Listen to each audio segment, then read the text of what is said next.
Wife ಥಿಯೇಟರ್ಗೆ entry ಕೊಡ್ಕೊಂಡು dance ಮಾಡ್ಕೊಂಡು ನಿಮ್ಮ ಹತ್ರ ಬಂದಿದ್ದು ಒಂಥರ ಮಗು ತರ ಆ್ಯಂಡ್ ಕಣ್ಣೀರ್ ಹಾಕಿದ್ದು ಇದೆಲ್ಲವೂ ಕೂಡ ಸೋಷಿಯಲ್ ಮೀಡಿಯಾದಲ್ಲಿ ಸಿಕ್ಕಾಪಟ್ಟೆ ವೈರಲ್ ಆಗ್ತಾ ಇದೆ ಸರ್.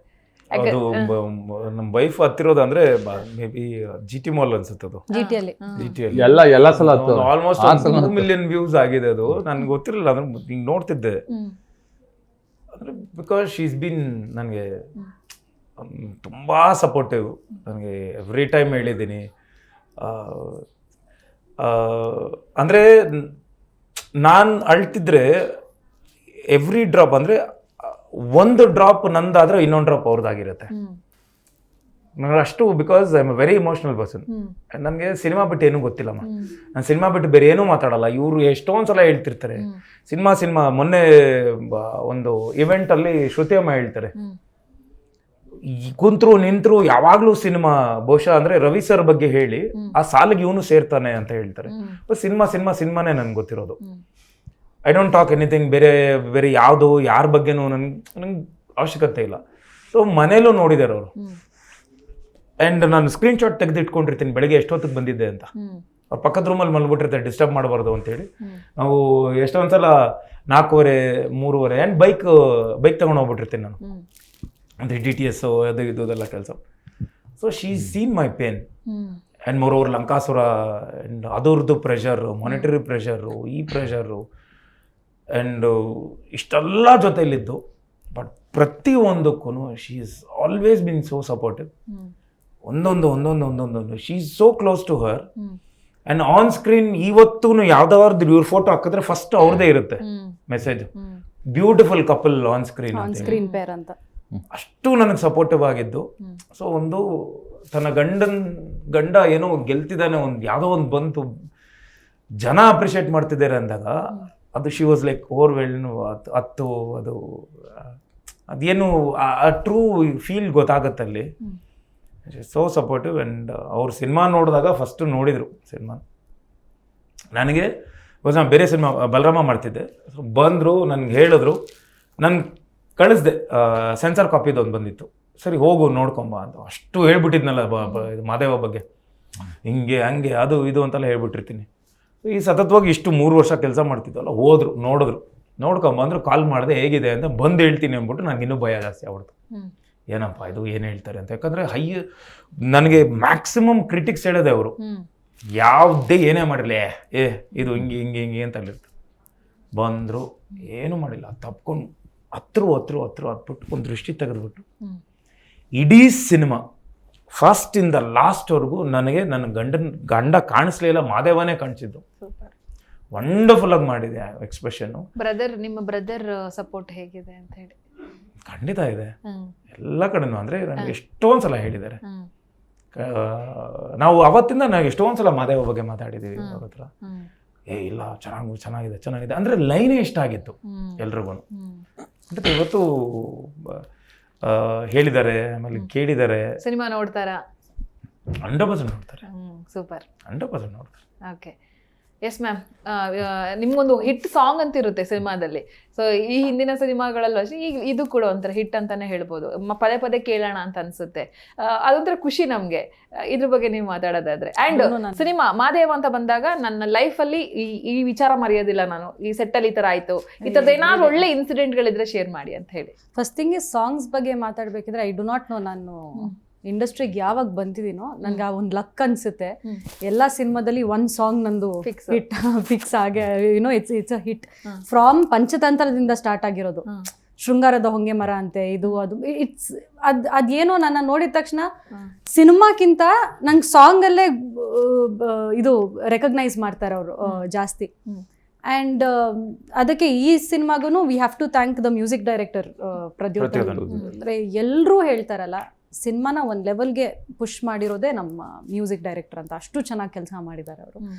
ಆ್ಯಂಡ್ ಈ ಸಿನಿಮಾದಲ್ಲಿ ಏನು ಅನನ್ಯ ಭಟ್ ಅವರು ಹಾಡಿರೋದು of course no all the songs. ಇನ್ನೊಂದು ಸಾಂಗ್ ಇದೆ, ಅದೂ I think will be releasing ಅಲ್ಲ ಸರ್, ಅದು ತುಂಬಾ ಚೆನ್ನಾಗಿದೆ. ಸೊ ಈವನ್ ಆ ಮಾದೇವ ಸಾಂಗ್ ಅದು ನಿಜ ಹೇಳ್ಬೇಕಂದ್ರೆ ನಮ್ ಎದೆಲಿ ತಂಗಾಳಿನೂ ಒಂದ್ ಕಡೆ ರನ್ ಆಗ್ತಿದೆ ಅಂದ್ರೆ ಒಂದ್ ಸೆಟ್ ಆಫ್ ಫ್ಯಾನ್ಸ್ ಈ ಸಾಂಗ್ ಇದ್ದಾರೆ ಮಾದೇವ ಸಾಂಗ್ ಕೇಳ್ತಿದ್ರೆ ಪಾಸಿಟಿವ್ ಫೀಲ್ ಅದು. ಹೌದು. ಸೊ ಸಿನಿಮಾ ಸಾಂಗ್ಸ್ ಒಬ್ಬೊಬ್ರು ಇವಾಗ ಏನಾಗುತ್ತೆ, ಸಿನಿಮಾ ಸಾಂಗ್ಸ್ ನೋಡಿನೇ ಥಿಯೇಟರ್ಗೆ ಬರ್ತಾರೆ. ಹೌದೌದು. ಓ ಇಟ್ಸ್ ಸಾಂಗ್ ಚೆನ್ನಾಗಿದೆ ಅಲ್ಲ ಥಿಯೇಟರ್ ನೋಡೋಣ ಅಂತಾನು ಬರೋ ಜನರು ಇದ್ದಾರೆ because of the songs. And ಈ ಸೆಟ್ ಅಲ್ಲಿ ನಾನು ಫೊಗೆಟ್ ಮಾಡೋದಿದ್ದು ಏನಿದೆ, ನನಗೆ ರೋದನೆ ಕೊಟ್ಟಿದ್ದು ಯಾವಾಗ್ಲೂ ತಮಾಷೆ ಮಾಡ್ಕೊಂಡಿರ್ತಾರೆ, ಮಜಾ ಮಾಡ್ಕೊಂಡಿರೋರು, ಎಂಜಾಯ್ ಜಾಲಿ ಪರ್ಸನ್ ಅವರು ಹೇಳ್ತಿದಾರಲ್ಲ. Even I am very fun loving person. But ಇಲ್ಲ ಬಟ್ ಈ ಸೆಟ್ ಅಲ್ಲಿ ಮಾತಾಡ್ತಿರಲ್ಲ ಅವ್ರದೆಲ್ಲ ಮಾತು ಇವ್ರು ಆಡ್ಬಿಡ್ತಿದ್ರು. ಸಾರ್ ಸೈಲೆಂಟ್ ಆಗಿರೋರು ಫುಲ್, ಯಾಕಂದ್ರೆ ಪಾತ್ರ ಮಾತಾಡಂಗಿಲ್ಲ. ಅದೇನಾಗುತ್ತೆ ಸೆಟ್ ಅಲ್ಲಿ ನನಗೆ ಮಾದೇವ ಅಂತಲ್ಲ, ಎನಿ ಸೆಟ್ ನನ್ಗೆ ಅದೊಂದಿದೆ, I have to enjoy and work. ನನಗೆ ಸುಮ್ಮನೆ ಎಲ್ಲರೂ ಹಿಂಗೆ ಕೂತಿದ್ರೆ ನಂಗೆ ನಿಜವಾಗ್ಲೂ ಕೆಲಸ ಮಾಡೋಕ್ಕಾಗಲ್ಲ. ನನಗೆ I have to enjoy. And ಈ ಸೆಟ್ಟಲ್ಲಿ ಒಂದು ಎಕ್ಸ್ಟ್ರಾ ಅಂತಾನೆ ಹೇಳ್ಬೋದು, ಯಾಕೆಂದರೆ ಎವ್ರಿ ಒನ್ ವರ್ ತುಂಬ ಕೂಲ್ ಪೀಪಲ್. ಇವರಂತೂ ಕೋಪನೇ ಬರಲ್ಲ ಇವ್ರಿಗೆ. ನಾನೇನು ಮಾಡಿದ್ರು, madam sir one more sir, ಅಷ್ಟು ಸಾಫ್ಟಾಗಿ ಮಾತಾಡ್ತಿದ್ರು. ಸೊ ನಾನೇ ಅಲ್ಲಿ ಸೌಂಡ್ ಅಂದರೆ ಆ ಸೆಟ್ಟಲ್ಲಿ ನಾನು ಒಬ್ಬಳ್ದೆ. ಇವರು ಮಾದೇವ ಕ್ಯಾರೆಕ್ಟರ್ ಒಳಗಡೆ ಮಾತಾಡೋದಿಲ್ಲ, ಕಟ್ ಹೇಳಿದ್ಮೇಲೆನೂ ಮಾತಾಡಲ್ಲ, ಆಕ್ಷನ್ ಹೇಳಿದ್ರು ಮಾತಾಡಲ್ಲ, ಏನ್ ಬೆಳಿಗ್ಗೆ ಬಂದ್ರು ಮಾತಾಡಲ್ಲ, ಏನಿಲ್ಲ. ಇವರು ಸುಮ್ಮನೆ ಹಿಂಗಿರ್ತಿದ್ರು.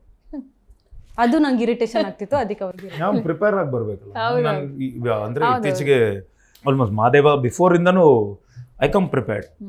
ದಿಸ್ ಇಸ್ ಅ ವೆರಿ ಇದು ತುಂಬಾ ಒಂದು ಡಿಫ್ರೆಂಟ್ ಕ್ಯಾರೆಕ್ಟರ್ ಅಲ್ಲ. ಈಗ ನಮ್ಮ ಇಂಡಸ್ಟ್ರಿ ಅಂತಲ್ಲ, ರೆಫರೆನ್ಸ್ಗೆ ಅಂತ ನಮ್ ಕ್ಯಾರೆಕ್ಟರ್ಸೇ ಇಲ್ವಲ್ಲ, ಹ್ಯಾಂಗ್ ಮ್ಯಾನ್ ಕ್ಯಾರೆಕ್ಟರ್. ಆಮೇಲೆ ಹೆಂಗ್ ಗೊತ್ತಾ ಸರ್, ಕಣ್ಣಲ್ಲಿ ನಟಿಸಿ ಗೆಲ್ಲೋದು ಅಷ್ಟು ಈಸಿ ಇಲ್ಲ. ಬರೀ ಕಣ್ಣಲ್ಲಿ ಡೈಲಾಗ್ ಅಲ್ಲಿ ಓಕೆ, ಕಣ್ಣಲ್ಲಿ ನೀನ್ ನಟಿಸಿ ಗೆಲ್ಲೋದು ಬಹಳ ಕಷ್ಟ ಸರ್ ಅದು. ಸೊ ಅದ್ರಲ್ಲಿ ಗೆದ್ದಿದ್ದೀರಾ ನೀವು ಸರ್. ಈಗ ಏನಪ್ಪಾ ಅಂತ ಹೇಳಿದ್ರೆ ಸಿನಿಮಾ ತುಂಬಾ ಚೆನ್ನಾಗಿ ಹೋಗ್ತಾ ಇದೆ, ಎಲ್ಲರ ಬಾಯಲ್ಲಿದೆ, ಇನ್ನಷ್ಟು ಬೇಕು. ಯಾಕಂದ್ರೆ ಇದ್ರ ಗೆಲುವು ಇನ್ನೂ ಬೇಕು. ಇಡೀ ಎಲ್ಲರೂ ನೋಡ್ಬೇಕು, ಸೂಪರ್ ಡೂಪರ್ ಗೆ ಹಿಟ್ ಆಗ್ಬೇಕು ಅನ್ನೋ ಆಸೆ ನಮ್ದು.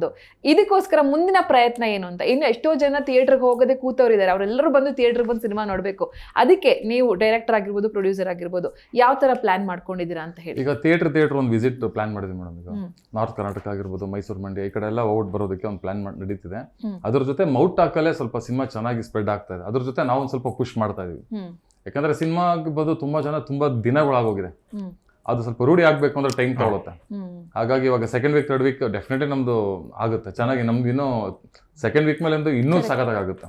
ಅದು ಹೋಪ್ ಇದೆ ಆಕ್ಚುಲಿ. ಅದು ಏನಾಗಿದೆ ಅಂದ್ರೆ ಒಂದಿಷ್ಟು ಗಿಮಿಕ್ಸ್ ಆಗ್ಲಿ, ಬೇರೆ ಒಂದಿಷ್ಟು ಎಲ್ಲ ಗಿಮಿಕ್ ಮಾಡಿಲ್ಲ ನೀವು, ಅದು ನಮಗೆ ತುಂಬಾ ಖುಷಿ ಕೊಟ್ಟಿರುವಂತದ್ದು. ಕೆಲವರು ಸುಮ್ನೆ ರಿಲೀಸ್ ಆಯ್ತು ನೆಕ್ಸ್ಟ್ ಡೇ ನಿಂತ್ಕೊಳ್ಳೋದು, ಅದ್ ಯಾರನ್ನ ಪಕ್ಕಕ್ಕೆ ಅವ್ರ ರಿವ್ಯೂವರ್ ಅಂತೆ, ಅವ್ರಿಗೆ ಕನ್ನಡ ಓದಕ್ ಬರಲ್ಲ, ಅವರು ಪತ್ರಕರ್ತರಲ್ಲ, ಅವ್ರೇನೋ ಕಿರ್ಚ್ಬಿಟ್ರೆ ಸಿನಿಮಾ ಗೆದ್ದುಬಿಡುತ್ತೆ ಅನ್ನೋದು ಸುಳ್ಳು. ಅದೆಲ್ಲವೂ ನೀವು ಮಾಡ್ಲಿಲ್ಲ, ಅದು ಕೂಡ ನಿಮ್ಗೆ ಪ್ಲಸ್ ಆಯ್ತು. ಇಲ್ಲ ಮೇನು ಈಗ ಎಷ್ಟೊಂದು ಜನ ಯಾರು ಸಿನಿಮಾ ನೋಡಿದಾರೋ, ಒಂದಿಷ್ಟು ಜನ ನನಗೆ ಯಾರೋ ಕಾಲ್ ಮಾಡಿ ಹೇಳಿರ್ತಾರಲ್ಲ, ನಮ್ಮ ತಂದೆ 10 ವರ್ಷ ಆಯ್ತು ಸಿನಿಮಾ ನೋಡಿ ಅಣ್ಣ, ನಾನು ಒಂದು 3 ಸಲ ನೋಡ್ಕೊಂಡ್ ಬಂದ್ಬಿಟ್ಟೆ ಸಿನಿಮಾ. ನಾನು ಹೋಗಿ ಅವ್ರಿಗೆ ಹೇಳ್ತಿದ್ದೆ, ಬಿಡೋ ಬರೀ ಇದು ಹಿಂಗೆ ಇರುತ್ತೆ, ನೀವೆಲ್ಲ ಹೇಳ್ಬಿಡ್ತೀರಾ, ನಾವು ಬಂದ್ರೆ ಅಲ್ಲಿ ಏನೂ ಇರಲ್ಲ, ಆಮೇಲೆ ನಮಗ್ ಬೇಜಾರಾಗುತ್ತೆ ಅಂತ ಹೇಳಿ ಅವ್ರ ತಂದೆನ ಫೋರ್ಸ್ ಮಾಡಿ ಕರ್ಕೊಂಡು ಹೋಗಿದ್ರಂತೆ. 10 ವರ್ಷ ಆಗಿತ್ತಂತೆ. ಅಂದ್ರೆ ನಮ್ಮ ಇವರು ದಾದಾ ಅವರ, ವಿಷ್ಣು ದಾದಾ ಅವರ ಅಭಿಮಾನಿ ಅಂತೆ, ನಮ್ಮ ತಂದೆಯವರು ಅಭಿಮಾನಿ ಕೂಡ ಅವರು. ಇಲ್ಲ ಆ ಥರದ ಸಿನಿಮಾಗಳು ಬರಲ್ಲ ಈಗ ಅಂತ ಹೋದ್ರಂತೆ. ಹೋಗಿ ಬಂದ ಮೇಲೆ ಸಿನಿಮಾ ಸಾರ್ಥಕ ಆಯ್ತು ಕೊಂಡು ಕರ್ಕೊಂಡು ಹೋಗಿದ್ದಕ್ಕೆ ಅವರು ಒಂದು ಗ್ರೂಪ್ ಮಾಡ್ಕೊಂಡು ಹೋಗ್ರು, ಈ ಸಿನಿಮಾ ನೋಡಿ ಅಂತ ಅವ್ರ ಸರ್ಕಲ್ಗೆ ಹೇಳ್ತಿದ್ರಂತೆ. ಅಂದ್ರೆ ಆ ನಂಬಿಕೆ ಹೊಟ್ಟೋಗಿತ್ತು. ಸುಮ್ಮನೆ ಏನೋ ಹೇಳ್ಬಿಡ್ತಾರೆ, ಆಮೇಲೆ ಸೆಲೆಬ್ರಿಟೀಸ್ ಕರೆಸ್ಬಿಡ್ತಾರೆ, ಚೆನ್ನಾಗಿದೆ ಅನ್ಸ್ಬಿಡ್ತಾರೆ. ಸೊ ಅದು ತುಂಬಾ ಅದು ಎಫೆಕ್ಟ್ ಆಗಿತ್ತು. ಬಟ್ ಈಗ ಏನಾಗ್ತಿದೆ ಅಂದ್ರೆ ಪ್ರತ್ಯಕ್ಷ ಸಾಕ್ಷಿಯಾಗಿ ಅವರೇ ಅವ್ರ ಫ್ಯಾಮಿಲಿಯಿಂದ ಒಬ್ರು ಹೋಗಿ ನೋಡ್ಕೊಂಡ್ಬಂದು ಕರ್ಕೊಂಡೋಗಿ ಕೂರಿಸ್ತಾ ಇದಾರಂತೆ. ಫಸ್ಟ್ ಹುಡುಗರು ಬಂದಿದ್ರು ಫಸ್ಟ್ ಡೇ, ಅದಾದ್ಮೇಲೆ ಹೋಗಿ ಅವ್ರ ತಾಯಿ, ಅಜ್ಜಿ, ಮಕ್ಕಳು, ನಾನು ಹೋದಾಗ ಬರೀ ಮಕ್ಕಳು ಎಲ್ಲ ಕೂತಿದ್ರು ಸಿನಿಮಾ ನೋಡ್ಕೊಂಡು. ಅದು ಆಕ್ಚುಲಿ ಖುಷಿ ಆಗುತ್ತೆ. ಏನಾಗಿತ್ತು ಅಂದ್ರೆ ಆ ನಂಬಿಕೆ ಹೋಗಿತ್ತಲ್ಲ, ಈಗ ನಾವು ಇಲ್ಲ ಒಳ್ಳೆ ಸಿನಿಮಾ ಬಂತು, ಈ ತರ ಇದ್ರೆ ಬರ್ತೀವಿ ಅಂತೇಳಿ. ನಮ್ಮ ಪ್ರಕಾರ ಯೂಶಲಿ ಎಲ್ಲ ಒಂದು ಈ ಲಿಸ್ಟ್ ನೀವು ಇದು ತಗೊಂಡಿರ್ಬೋದು. ಈಗ ಏನೇನಾಗಿದೆ ಹಿಟ್ ಸಿನಿಮಾಸು, ಫಸ್ಟ್ ಯೂಶಲಿ ಅಂತ ಬರಲ್ಲ ಯಾವುದೇ ಆದ್ರೂ, ಒಂದು ಸ್ಲೋ ಆಗಿ, ಇದಂತೂ ಫ್ಯಾಮಿಲಿ ಸ್ಲೋ ಪಿಕಪ್. ಬಟ್ ಈ ಸ್ಯಾಟರ್ಡೇ ಇಂದ 100% ಪಿಕಪ್ ಆಗುತ್ತೆ ಅನ್ನೋದು. ಆ್ಯಂಡ್ ಮೋರ್ ಓವರ್ ನನಗೆ ನಮ್ಮ ಕರ್ನಾಟಕದ ಜನತೆ ಮೇಲೆ ತುಂಬಾ ನಂಬಿಕೆ ಇದೆ. ಯಾಕಂದ್ರೆ ಒಂದು ಒಳ್ಳೆ ಸಿನಿಮಾ ಬಂತು ಅಂದ್ರೆ ಅವ್ರು ಕೈ ಬಿಡಲ್ಲ, ಖಂಡಿತ ಗೆಲ್ಲಿಸ್ತಾರೆ. ಸೂಪರ್. ಯಾರು ಥಿಯೇಟರ್ಗೆ ಹೋಗಿಲ್ವೋ, ಈ ಸಿನಿಮಾನ ನೋಡಿಲ್ವೋ, ಇನ್ನೆಲ್ಲೋ ಬರುತ್ತೆ ಮೊಬೈಲಲ್ಲಿ ನೋಡೋಣ ಅಥವಾ ಇನ್ನೆಲ್ಲೋ ಬರುತ್ತೆ ನಾವು ಕಾರ್ ನೋಡೋಣ ಅಂತ ಕಾಯುವಂಥವ್ರಿಗೆ ಇಲ್ಲ, ಇದು ಥಿಯೇಟ್ರಲ್ಲೇ ನೋಡುವಂಥ ಸಿನಿಮಾ ಗುರು, ಥಿಯೇಟ್ರಲ್ಲೇ ಬಂದು ಸಿನಿಮಾ ನೋಡಿ ಅಂತ ನಿಮ್ ಕಡೆಯಿಂದ ಒಂದು ರಿಕ್ವೆಸ್ಟ್ ಮಾಡ್ಕೊಂಬಿಡಿ ಸರ್. ಮೇಡಮ್ ನಾವು ಇನ್ನೂ ಯಾರಿಗೂ OTT ಕೊಟ್ಟಿಲ್ಲ. ಫಸ್ಟ್ ಆಫ್ ಆಲ್ ಇನ್ನೇನು ಬರುತ್ತೆ ಕಾಲ್ಗಳು ಬರ್ತಾ ಇದೆ ಅಂತ ಕೇಳ್ಪಟ್ಟೆ. ಅದೆಲ್ಲ ಏನು ಅಂತಂದ್ರೆ ಈ ಸಿನಿಮಾ ಇನ್ನು ಥಿಯೇಟರ್ ತುಂಬಾ ದಿನ ಇರುತ್ತೆ. ಸೊ ಥಿಯೇಟರ್ ಎಕ್ಸ್ಪೀರಿಯನ್ಸ್ ಬೇರೆ, ಮೊಬೈಲ್ ಎಕ್ಸ್ಪೀರಿಯನ್ಸ್ ಬೇರೆ. ಸೊ ಥಿಯೇಟರ್ ಅಲ್ಲಿ ಹೋಗಿ ನೋಡ್ಬೇಕು ಈ ಸಿನಿಮಾ. ಜೊತೆಗೆ ಪ್ರತಿಯೊಂದು ಫ್ಯಾಮಿಲಿ ಪೂರಾ ಕುಂತ್ಕೊಂಡು ನೋಡ್ಬೋದು ಈ ಸಿನಿಮಾ. ಯಾವುದೇ ರೀತಿ ಮುಜುಗರ ಆ ಥರದ್ದೇನ ಏನೂ ಇಲ್ಲ ಸೀಕ್ವೆನ್ಸ್. ಸೊ ಕಂಪ್ಲೀಟ್ ಫ್ಯಾಮಿಲಿ ಸಮೇತ ಧೈರ್ಯವಾಗಿ ಹೋಗ್ಬಿಟ್ಟು ನೋಡ್ಬೋದು. ನೋಡಿ ನಿಮ್ಗೆ ಪೈಸಾ ವಸೂಲ್ ಸಿನಿಮಾ ಅದೊಂದು ಹೇಳು.